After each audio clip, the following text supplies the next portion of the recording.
Hasa kwa wakulima wetu, tutakuwa na wanafunzi na au exhibitors tuko nao kutoka katika nyanja tofauti tofauti.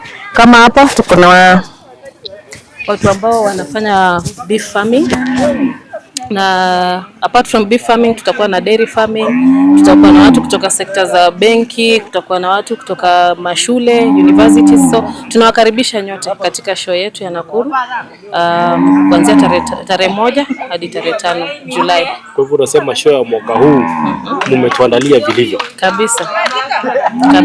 It will be the best. Na pia rais anakuja? Tunatumaini atakuja.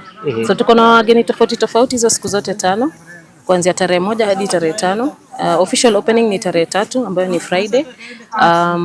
Na kulingana na vile matayarisho yako, tunatarajia kwamba patron wa ASK ataweza kuwasili katika show yetu. Patron ambaye ndio rais. Patron ni rais. Kuna watu wazima ni 300 na watoto ni 250. Lakini tuko na wale watu ambao tunaita special parties. Mkija kama vikundi, pengine vya wakulima, wanafunzi, wakija wale tunawapatia a small discount, ambapo mtu mzima atalipa 250 na mtoto analipa 200. Pia entertainment itakuwepo? Yes, apart from maonyesho ya ukulima, tuko na mambo mengi ambayo yanafanyika pale show.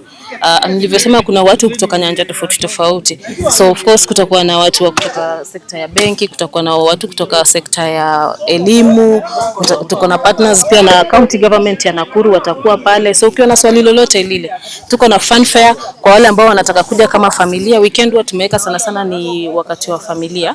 So unaweza kuja na watoto wako wote. Tuko na fun fair. Jioni wale wanapenda kamziki kidogo waweze kudance pia iko.